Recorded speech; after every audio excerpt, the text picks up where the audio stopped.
Le Fiorite de ce matin est dense. Il est court, mais il indique les conditions indispensables pour qu'une recherche d'emploi soit couronnée de succès. Autrement dit, ce sont les conseils du Padre Pio à tous ceux qui sont au chômage et qui voudraient trouver un emploi ou bien une activité pour sa retraite, si on veut.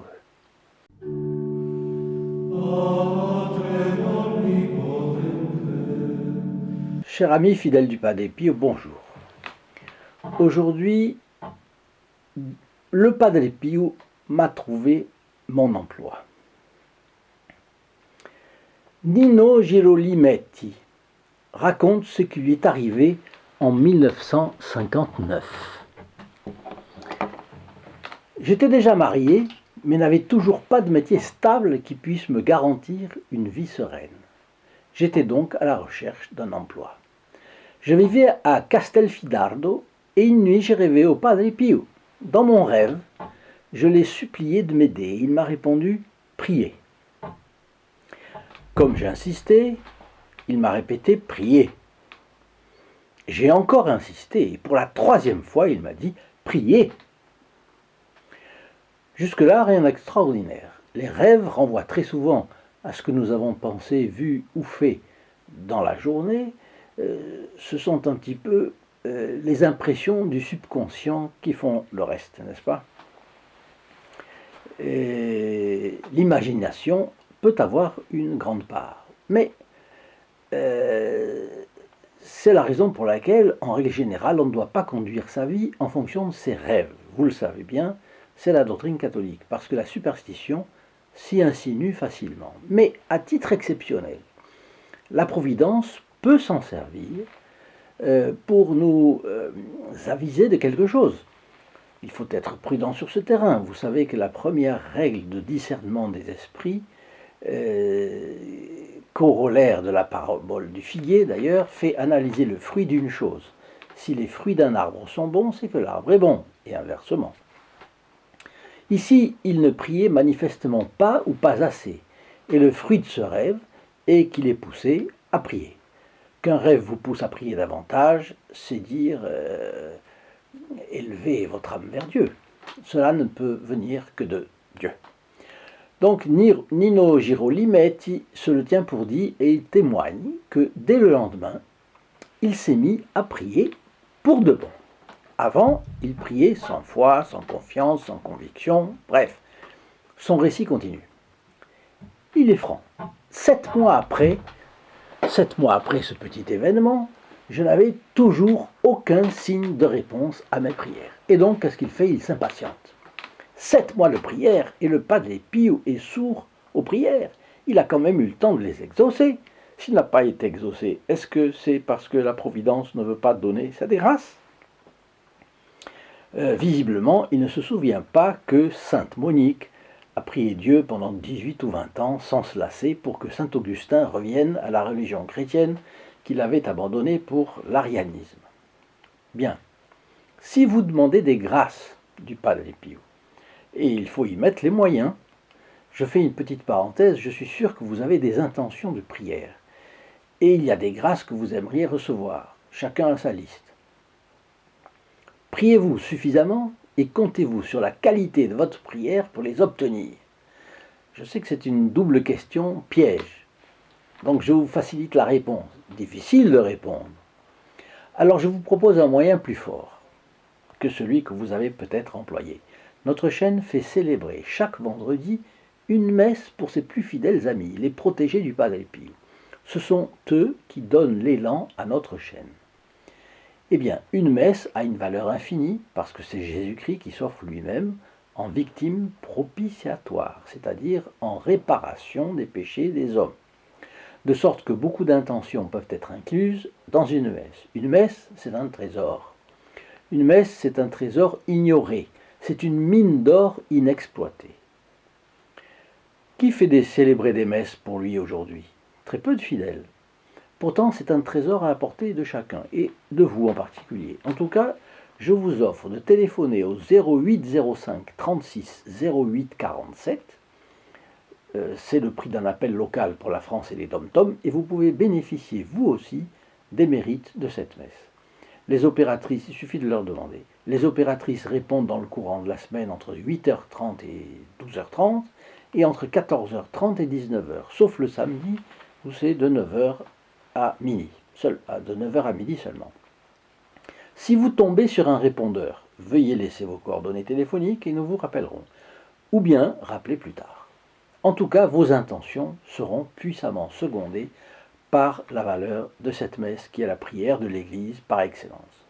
Tant que vous y serez, vous pourrez aussi commander. C'est également gratuit, cette photographie que j'ai ici du Padre Pio. Et il m'en reste encore quelques dizaines d'exemplaires. Là voilà. Ne les ratez pas, les premiers arrivés sont les premiers servis, il n'y en a plus beaucoup, je vous le signale. Alors, notre Nino Girolimetti trouve qu'il n'est toujours pas exaucé. En attendant, Noël 1959 s'approche. Il raconte ceci: ma femme était enseignante et avait des vacances pour Noël, comme tous les enseignants, effectivement. Nous avons décidé de les passer chez mes parents à Senigallia. Senigallia est une localité à 60 km d'où il habite, de Castelfidardo. Donc on y était à l'époque peut-être en 2 heures, aujourd'hui on y est en 1 heure. Nous sommes partis le 23 décembre. À Senigallia, au cours de la nuit du 2 au 3 janvier 1960, je rêve encore au Padre Pio qui me dit cette fois: demain matin, allez vite à Castelfidardo. J'ai répondu: oui, nous allons partir le 6 janvier au soir, puisque ma femme reprend son enseignement le 7. Et le Padre Pio qui répond: non, non, je vous dis d'y aller demain. Et il l'a dit en criant, dit le récit de Girolimetti. Saisi de frayeur, je me réveille en sursaut. Alors voilà un rebondissement dans notre affaire. Les problèmes difficiles à résoudre ne doivent jamais être traités à la va-vite, n'est-ce pas? Mais il y a des matières ou des occasions où il faut battre le fer tant qu'il est chaud. Et c'est ce que le Padre Pio exige ici. Bon, je fais le parallèle avec le partage de nos vidéos. Partagez l'une quelconque, ou plusieurs, des vidéos de cette chaîne, et vous entrerez instantanément dans les intentions de la messe du vendredi qui suit immédiatement le jour de votre partage. Vous voyez que nous voulons faire connaître le Padre Pio à fond, et cela dépend de la diffusion de la chaîne dans le public. Alors, pour vous remercier de faire vraiment tout votre possible dans cet objectif, je pense qu'on ne pouvait pas faire mieux que de vous faire bénéficier d'une de ces messes. Mais en plus, les personnes qui recevront votre partage seront automatiquement introduites dans les intentions de cette messe, parce que c'est convenu avec le prêtre célébrant. Alors, le récit de Nino Girolimetti continue. J'en parle à ma femme le lendemain matin, et nous décidons de rentrer aussitôt. Arrivé à la maison, je m'aperçois en ouvrant la porte qu'il y a par terre un avis de télégramme. Il est là depuis quelques jours. Oui, donc ce n'est pas une banale histoire de rêve, c'est l'affaire qui arrive à Girolimetti. Je m'empresse d'aller au bureau de poste pour le retirer. Et voilà ce que je lis. Un télégramme. Veuillez passer au bureau de la direction signé Banque X. J'y cours tout de suite et je suis reçu par le directeur qui me dit: Monsieur Girolimetti, vous voilà enfin. Si vous n'étiez pas arrivé aujourd'hui, on ne vous aurait plus embauché. Voyez, le Padre Pio a laissé attendre un moment, il est intervenu et à un moment donné il dit: allez, il faut aller. Et là, il ne faut pas traîner. C'est très curieux cette manière de procéder du Padre Pio. Il ne faut pas donner un délai au Padre Pio. C'est lui qui donne le délai, c'est lui qui est maître du jeu. C'est ça la conclusion de l'affaire. Alors, Girolimetti continue. La société m'a confié les tâches fiscales de l'entreprise. Et c'est finalement le métier que j'ai conservé jusqu'à ma retraite. Alors, ceci est extrait d'un livre, Le Padre San Pio de Pietrelcina, du père Marcelino Iazenzali. C'est le tome 2, et les pages 358-359 que j'ai retrouvées. Et je vous laisse maintenant la prière à Notre-Dame du Travail. Ô Mère aimante, Notre-Dame du Travail, prosterné à vos pieds, je vous implore humblement de regarder avec bienveillance votre serviteur sans emploi. Ma situation est difficile, je ne sais plus vers qui me tourner.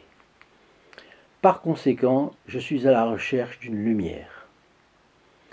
Je sais que je peux la trouver en frappant à la porte de votre cœur. Celui qui se tourne vers vous ne reste pas les mains vides, ni sans protection. Je sais que je trouve la sécurité entre vos mains, sous votre regard tendre et à l'abri de votre manteau protecteur. Acceptez donc ma supplique en m'accordant la grâce d'un emploi. Je vous promets que mon cœur sera toujours ouvert à ceux qui ont besoin de mon aide. Merci ô Mère du divin ouvrier d'entendre ma prière, ainsi soit-il. Et maintenant, donc, je vous laisse avec le Padre Pio et je vous dis à demain. Au revoir.